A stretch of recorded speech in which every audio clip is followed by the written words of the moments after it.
Sure. Take your sweet time picking over those cherries.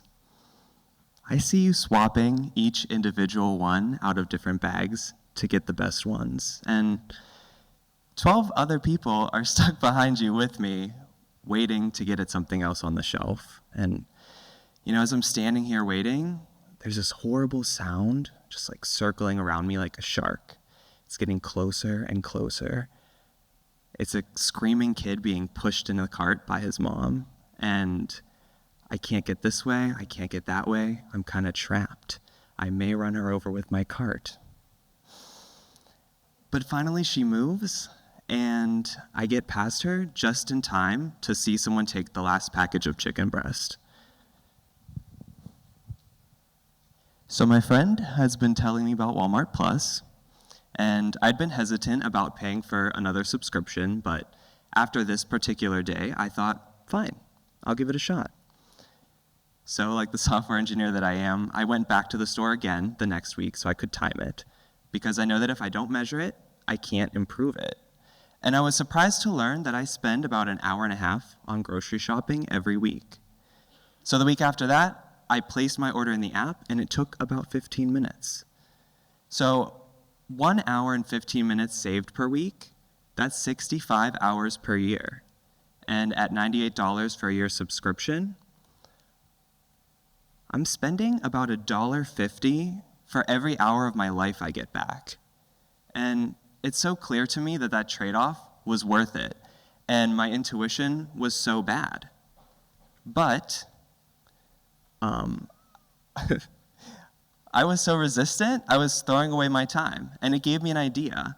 So at work, part of my job is to suggest the best way to get something done, to use data to inform my decisions and to optimize outcomes. But what if I optimized my life?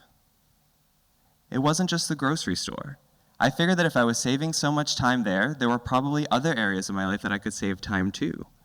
As an example, I wondered what would happen if I tried stacking activities that took up a significant amount of my time. Maybe daily stand-ups and cardio? It's kind of weird, but I was getting tired of spending so much time at the gym every week, and I had thought about buying a walking pad, which is, if you don't know, it's like a compact treadmill that is just straight on the floor, and it goes under your desk. So I did some research and found one that I liked, even though my gut was saying, this could be too expensive or could end up being kind of a piece of junk. And so once I bought it, turns out it worked. And I ended up saving 1.5 hours, 2 days a week, and that adds up to 156 hours per year. So actually, I'm saving almost 10 days in a year just by making that change. And now I get my steps in while I listen to other engineers drone on about the best way to store a number in memory. It's the best part. Yep. And even small, seemingly insignificant changes matter. So around the same time, my friend and I happened to switch gyms, and my old gym was 12 minutes away from my place. So I didn't really think there was anything I could possibly optimize there. We ended up switching to one that's about 7 minutes away.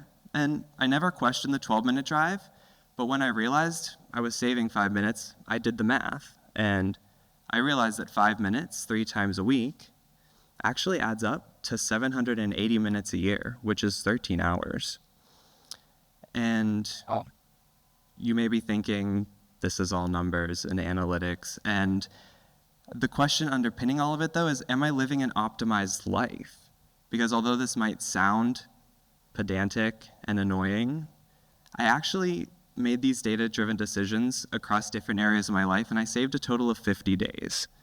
So that's 50 days that I can connect with my friends and my family. That's 50 days that I'm not stuck behind a crazy cherry lady in the grocery store. And that's 50 days for things that make my life worth living, 50 days to follow my passions and create the life that I really want.